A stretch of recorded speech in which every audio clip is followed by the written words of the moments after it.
Previously on Balls. Hello? Hey, Kyle. Hello, Dan. How are you? Well on you, buddy.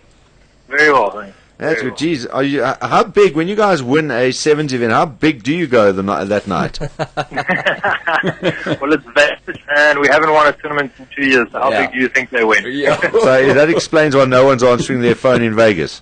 Yeah. Listen, it's still very early in the morning there. I think they've only been in bed for about 45 minutes. Yeah, exactly. I thought and some of them are going to wake up like in another 4 hours' time. Half of them have got married in one of those Elvis chapels. If not to each other, just to go around. No, we don't want that happening. I've been phoning since 3 this afternoon when Darren phoned. Have you had to chat to any of the guys since they won? I spoke to Frankie and Paul. I Skyped them, but much at 8 o'clock this morning. I think it was about 10 o'clock at night there. Okay. And, geez, I mean, obviously they were celebrating big time. Yeah, very, very happy. And also just, I think some of them are just pretty relieved, you know. I mean, they've put in so much hard work over the last couple of months, I suppose, and not quite, what Coach alluded to last week and last couple of weeks. If you look at all the team and everything, they're right up there, you know, they're in the first 3 places of most stats, and it's just not finishing off properly. Yeah. I think this week's good. I don't know if it was Wellington or one of the previous events where I noticed a couple of comments from people going that, you know, there's something wrong with our sevens because it just wasn't happening. I think we lost to, was it Kenya or one of the games or somewhere. Yeah. And people were starting to panic. So as you say, this is exactly what they need to go. Listen, guys, these things happen in sevens rugby, but we still got what it takes to go and win tournaments. I think what people don't understand is just the whole seven circuit anyway. I mean, I don't think people quite grasp how close it is between, you know, the team that's ranked 12th and the team that's ranked 2nd or so. Yeah. And over the last couple of weeks, last 2 tournaments, we've seen some radical changes. I mean, England and Kenya into the finals last week.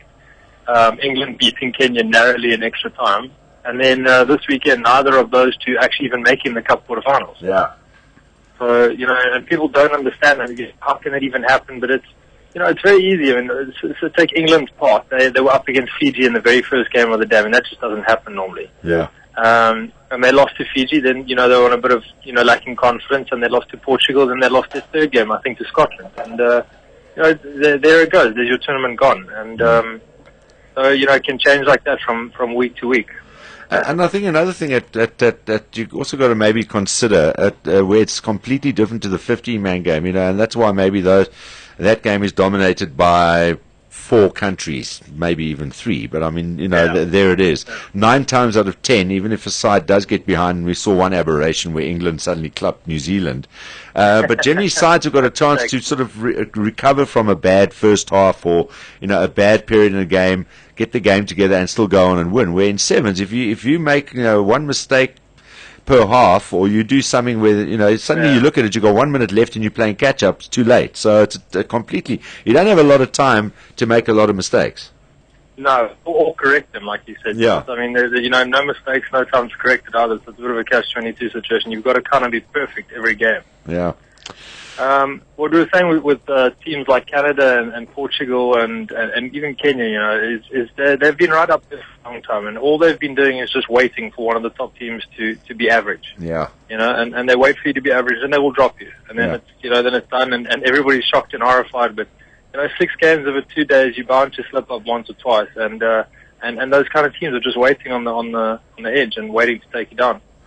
Well, the other way you could look at it is like, listen, if you want to pick a tournament where you want to actually go and win it to have a reason to celebrate, the one in Vegas is the one to do it. I mean, that you don't want to do that in Wellington. Why would you want to go and celebrate in Wellington? You want to do it in Vegas. Cold and rainy in Wellington. Vegas has got all the bright lights. What in Vegas? Watch Delport come back with a kid. Someone's going to lose a tooth, and we're going to lose, so it's going to be like The Hangover. Someone's going to marry a prostitute. No, he's joking. That's Simon here. That was Simon's weekend in Stellenbosch. What are you talking about? Just another night at Tully's, eh? Yeah. All right, Carl. Well, look, Johnny's going to try and tee up. When do the boys get back now? Would they be flying out tonight, American time? Tonight they'll fly. I think they're flying out 5 o'clock this afternoon in America. So I think they'll be back early Wednesday morning, like 7 Right. o'clock in the morning. All right. Well, Johnny will stay in touch, Yeah. and hopefully we'll catch up with Frankie or one of the guys in the side and have a chat to them as well about the experience in Vegas. Simon, And listen, Carl, thanks for the SMS this morning. Good to know that you're listening to Blades on Balls. how did you enjoy that? Yeah. It was awesome. I really enjoyed the show. It was great. He's He's a ledge, eh? yeah, he's brilliant. He's got so many stories. It's crazy. It's so entertaining to listen to. Yeah, well, now we thought, let's give him an outlet to share some of those stories, because only at time people ever hear those, when he starts reminiscing, and I think today only just got going with Sid, but, with some of the other legends that come in, the reminiscing, you'd only hear it really at functions where there's a few people that get them. He doesn't get a chance on TV, so... long may it continue. We're really looking forward to next Monday. Thanks for your support of that show as well. Really appreciate it. I think Simon did very, very well driving the deck. Was it your first time? Yeah, first time. Yeah, it was an awesome show. It was awesome. There was potential for huge disaster there. I was just glad the thing went out. Well, Carl, thanks a lot, mate. Appreciate your time this evening, and obviously as part of the setup, we congratulate you on that win, even if you unfortunately couldn't be there. But I know you really chuffed for the boys. I'll pass it on to the guys. Please do. Thanks a lot, Carl. Thanks All the very best. much. Cheers, Carl. Thank you, Chat man. soon. Just Carl. Ciao, bye. Bye. Carl Brown talking to us from home. Nice chat.